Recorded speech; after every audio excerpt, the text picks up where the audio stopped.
Hey HannahMouse1 here, welcome to part 2 of my series, Fixing Your Scratch Projects, where you send me your projects and I show you how I would polish them off. You guys seem to really like part 1 of this series, and I was surprised and really pleased with how many submissions I received. The one I've chosen for this episode is Grape Soup by SammoHammo. The original game basically involved going around and collecting ingredients with you needing these to make soup, unlocking different endings based on what you throw in. I like the concept, but I felt like the game didn't read particularly well. There's a lot going on and there wasn't much to indicate what I could or couldn't interact with, so if I was trying to improve this, I knew that I would want to streamline everything down and neaten everything up while trying to keep the core of a point and click style game where you're making soup. I started by basically purging the game of sprites and backdrops, giving me a nice blank slate from which to rebuild this game before jumping in with some art. I drew in a soup bowl, going with an almost paper-esque drawn art style with bold black outlines and the majority of assets being white and pale grey, with only items that I wanted to draw attention to being in colour and shadows being done with cell shading. I chose this art style because of the stickmen that the original game used for its characters. The overall style wasn't particularly cohesive in the original and I had to select what of it I wanted to use as my springboard, and that was what I chose. I added a spoon and created a stirring animation to play whenever a new ingredient is added to the soup, and made it so that the colour of the soup can change as you add these ingredients. My hope is that these details make this key gameplay mechanic feel appropriately punchy. I then made art for the first potential soup ingredient, which is of course the titular grape.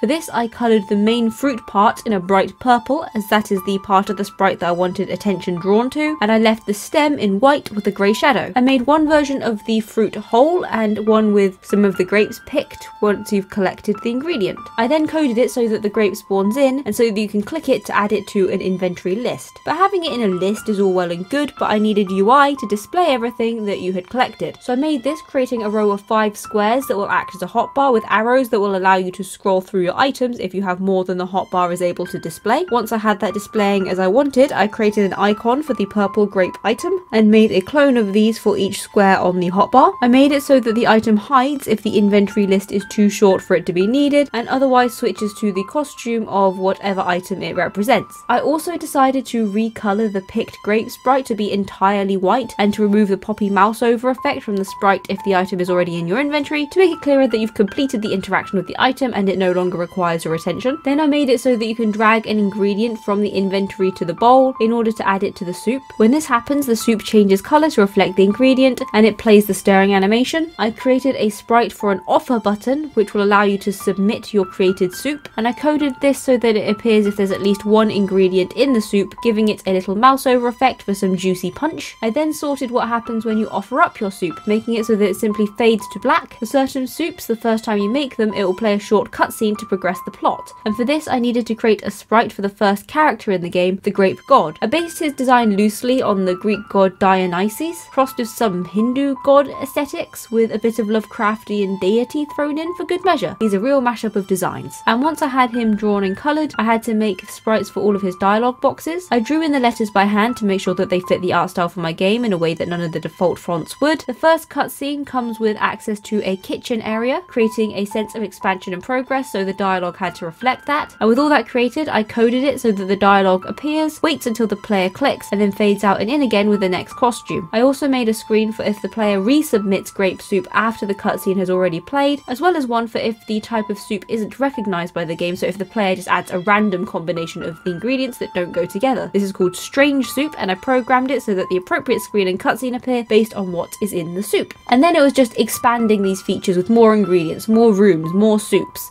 I'm not going to talk too much about that because I don't want to just wind up giving you all of the solutions. Go and play it for yourself. But I will talk about some of my thought processes. In terms of inspirations, there was the cupcake mini game from Moshi Monsters that came to mind, if any of you are familiar, where you have to make different cupcakes to tempt different moshlings to come and visit. And I was also partly influenced by those Rusty Lake cube escape games, especially in the visuals of the style, just with grapes instead of demons from your past, you know? There's only one path of correct answers in this, but if I was to expand this game further, having different options or routes wherein you make different soups and unlock different characters to get different endings would be a really fun way to do that. So, SammoHammo, if you're watching this, that would be really something to consider. I do like what I've done with this game, but it does have a very different vibe from the original. It's cleaner, where the original was wild and upbeat, mine is serene and somewhat a bit unsettling even maybe. So I wouldn't be surprised if some people actually prefer the style of the original, but my logic was how can I remake a project in a way that I would most like to play myself, and this was my answer. Something simple, minimalist, but with the same core mechanic. Once I had finished the main story, I created a start screen, and I kept this super simple, with nothing but the game's title, a bowl of grape soup, and a start button, which I gave a basic mouse over effect, and made it so that clicking causes a fade in to the start of the game. And then I went through and added in sound effects. Some of these I pulled from my previous games, and others I just took from the extensive Scratch library.